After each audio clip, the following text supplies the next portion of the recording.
جب قوم اپنے میلے سے واپس آئی تو وہ سیدھے اپنے معبد خانے میں پہنچے. وہاں پر جا کر عجیب منظر دیکھا کہ بت ٹوٹے پڑے ہیں, اوندے ہوئے پڑے ہیں, پاش پاش ہوئے پڑے ہیں, ان کے ٹکڑے زمین پر بکھرے ہوئے ہیں.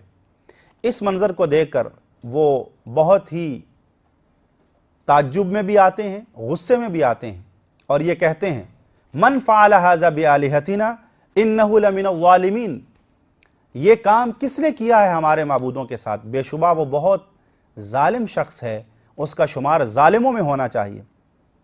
قالوا سمعنا فتى یذکرہم یقال لہ ابراہیم, تو لوگوں نے کہا کہ ہم نے ایک نوجوان کا تذکرہ سنا ہے جسے ابراہیم کہا جاتا ہے, کہ وہ یہ باتیں کرتا تھا کہ میں ان بتوں کی خبر لوں گا, تو ممکن ہے کہ یہ کام اسی نے کیا ہو.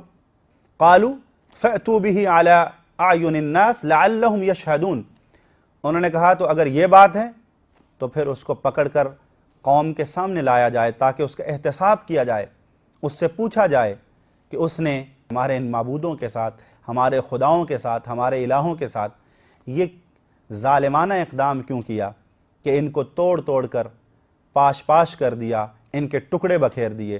چنانچہ اس کے بعد فَأَقْبَلُوا إِلَيْهِ يَزِفُّونَ, فوری طور پر کچھ لوگ گئے اور حضرت ابراہیم علیہ السلام کو پکڑ کر لایا گیا. ناظرین کرام, آج کی بات ہم یہاں پر ختم کرتے ہیں.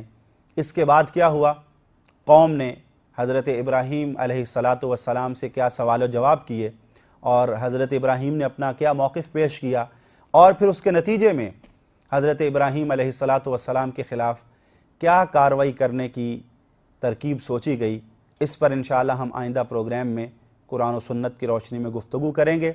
اللہ رب العزت سے دعا ہے کہ وہ ہمیں حضرت ابراہیم علیہ السلام کی سنت پر عمل کرنے کی توفیق عطا فرمائے, ہمیں عقیدہ توحید پر کاربند رکھے, اور شرک کو مٹانے کے لیے عملاً جد و جہد کرنے کی توفیق عطا فرمائے. اقول قولی ھذا استغفر اللہ لی ولکم ولسائر المسلمین وآخر دعوانا ان الحمد للہ رب العالمین. اے مسلمان اس براہیمی سبق پہ دھیان کر, اپنے رب سے جو کیا تھا پورا وہ پیمان کر, زندہ رکھنے کے لیے سنت خلیل اللہ کی, قلب میں پیدا خلیل اللہ سا ایمان کر.